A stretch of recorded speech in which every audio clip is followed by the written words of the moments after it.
Day 23 of my retail store journey, and what a day it's been. The morning started off perfectly, waking up at a civilized 8:30 a.m. to one of Lois's amazing breakfasts. Seriously, the woman is a culinary genius. After a quick shower and getting ready, I did what any good brother would do and left a little present for Meg before heading out the door, just keeping her on her toes. You know, as I pulled up to work, I saw him, my rival, the toxic ex-health inspector.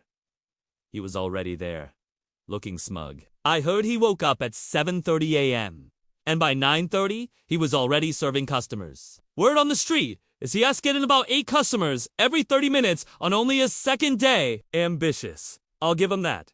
But I've got a secret weapon. Waiting for me at the door was my very first employee. A fresh face, eager to get started. I unlocked the doors, and we got right to it. Lights on, a quick tidy up from yesterday, and then I showed him the ropes at the cash register. He looked a bit nervous, but I had a feeling he'd be great. I told him to brace himself because a line of 100 people was waiting outside, ready to shop.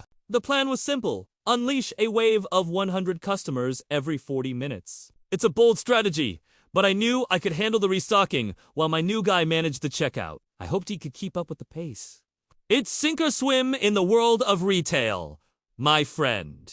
Just as we were getting into a rhythm, the entire street erupted into chaos. A high-speed police chase right past our front door. 5 cop cars were screaming after another car. It was pure Hollywood action. Then, one of the guys in the fleeing car started throwing nails onto the road, trying to slow the police down. It was a classic move, but it completely backfired. The police cars just drove right over them, totally unfazed. They must be nail-proof. And the best part? As soon as the chase passed, people just calmly walked into the street, picked up the nails, and went about their day. You can't buy that kind of entertainment! After the commotion died down, our customer flow shifted. We were now getting a steady stream of 20 customers every 20 minutes. A much more manageable, but still intense pace. Meanwhile, I heard my rival's numbers change too. It was down to 10 customers every 8 minutes. The competition is fierce, and you have to constantly adapt. I went to check on my new employee. He was doing a fantastic job, really holding his own. I leaned over and said, "Hey, keep this up, and on day 50, you'll get a nice, fat paycheck." He just smiled and said, "Sounds good to me." I love that attitude. He's got the right spirit for this business. It takes a certain kind of grit to thrive in this environment, and I think he has it.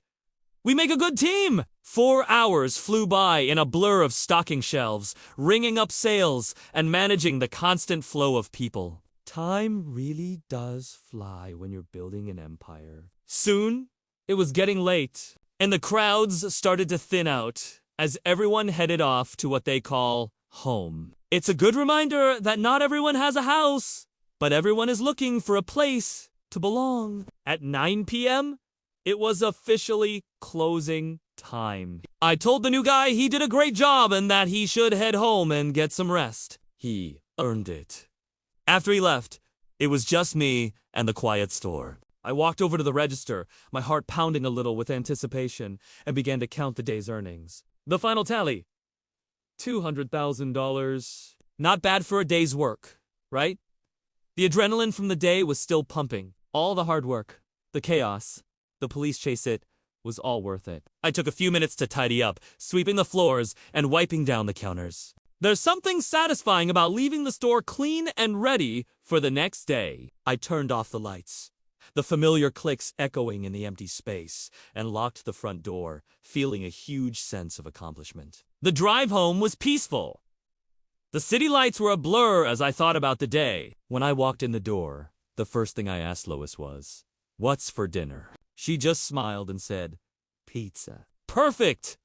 Some days, you just need a simple, perfect ending. I grabbed a couple of slices and joined the family on the couch. We watched some TV, just enjoying being together. After the wild day it felt so good to just unwind with my family. As the night wound down, we all headed up to bed. Another chapter in the retail journey complete. I wonder what tomorrow will bring. Thanks for following along with my day, everyone. Make sure to hit that subscribe button so you don't miss day 24.